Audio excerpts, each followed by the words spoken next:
In 1995, Sierra Entertainment unveiled the third installment of its Dr. Brain series, The Lost Mine of Dr. Brain. Now, nearly 3 decades later, this title still stands as one of the best edutainment games ever made.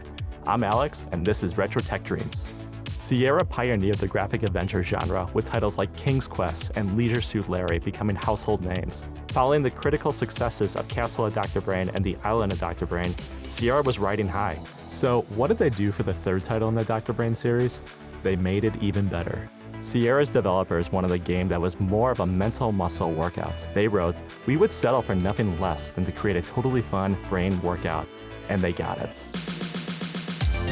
When we start The Lost Mine of Dr. Brain, we see a hand-drawn cartoon setting the stage for us to solve puzzles in order to save Dr. Brain's mind. Then we're dropped right into the lab to get to work. Each of the 10 puzzles is a section of the brain. It's rare today to see a game that includes so many mini-games. Most developers would just make each game their own mobile game, but Dr. Brain pulls them together into one without in-app purchases. Every puzzle area has its own style, with Dr. Brain playing a different character and its own music and sound effects. Each game has 3 difficulty levels. Easier levels will take 20 plays to master a puzzle area. Harder levels can clear puzzle areas in just 5 plays. The difficulty settings mean more ages can play, or I just switch it to easy when I want to clear areas quickly. Train of Thought sends players to the railroads where we guide marbles into their stations. Marbles are managed through track switches to keep them from running into each other. When they crash, you're starting over. In the Expert difficulty level, marbles travel down their own colored tracks, so you have to think several steps ahead to make sure they won't crash into others. Synaptic Cleft reminded me of Lemmings or the old Macintosh game Crystal Quest. In this area, neurotransmitter critters need to be guided into their receptors. Clicking the mouse button pushes them in the opposite direction. I found myself focusing on one at a time. In the Expert and Genius difficulties, the puzzle area adds obstacles, increases the speed, and adds a decay if you go too long before getting another critter into the receptor. When you complete a level though, the game gives a satisfying conclusion. In Neuro Maze, we control a synapse to a multi-level maze. The mazes range from 3 levels to 12 levels depending on difficulty. Dr. Elena, who is Dr. Brain's niece, will help you, nudging you whether you need to move up or down to move closer to completion. There are multiple paths to solve each puzzle, so I didn't find myself stuck too often. In motor programming, players write functions and subroutines to direct Dr. Brain through a digital maze. We're looking to pick up each brain in the puzzle, but enemies are making their rounds too. I didn't realize it as a kid, but motor programming was teaching me the fundamentals of software engineering. Decades later, when I saw Scratch on my Raspberry Pi, I couldn't help but remember Dr. Brain. Human Resource Machine, which came out 20 years after Dr. Brain, takes this idea even further. In 3D construction, we're given a 3D model and need to create it across 2D planes. The novice difficulty starts off easy, with 2 planes and 2 colors to match on 3x3 grids. But the higher difficulties really step up the challenge. Expert mode adds a layer and increases the grids to 4x4. Genius mode adds another layer, increasing the grids to 5x5 and removes the individual colors. In the music area, the game plays a classical music piece and hands us the staffs to put it back together. But the pieces are out of order, and notes are flipped horizontally and vertically. Even though I wasn't interested in classical music as a kid, this puzzle ended up being one of my favorites. The file sorting area is a game of memory. You're given an object, have to place it in a drawer, and retrieve it when asked.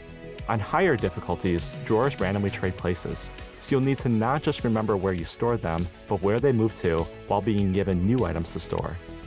In Pentode, we choose between one of 4 symbols: elements, sign language, Greek letters, or Roman numerals. When the game starts, the tile is read aloud, but the symbol is hidden behind a question mark. Players have to place the symbol on the board and hope to match later in the game to clear it. The conveyor belt of symbols never stops moving. This area was one of the most stressful puzzle areas for me. Word Search is a word search game, and we need to shift the columns and rows to align the letters. But we can't just align one word at a time, we need to align all of them. It starts simple with 2 words on a 3x3 grid, but higher difficulties increase the grid size to 4x4 and 5x5 and add more words. With the interest in Wordle, I'm kinda surprised we haven't seen this type of puzzle make its way onto the app stores.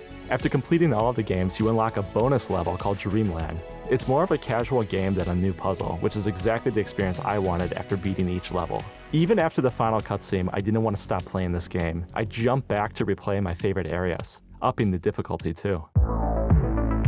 The Lost Mine of Dr. Brain received positive reviews at launch. Macworld called it one of the very few games that I found absolutely captivating from one hilarious puzzle to the next. PC Gamer wrote, I wish Sierra would have put them out as standalone modules I could have run during a slow internet session. Wired wrote, I just wish they had stuff like this when I was a kid. Critics complained that Dr. Brain didn't offer enough instructions for users. But exploring how to play is part of the experience. Dr. Brain doesn't take you by the hand and ask you to repeat after me.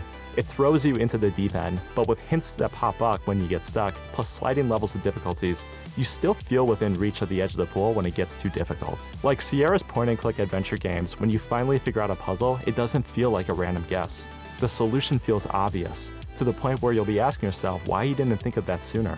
The Lost Mine of Dr. Brain didn't need to be this good. The developers could have shipped it sooner with fewer puzzle areas and less attention to detail.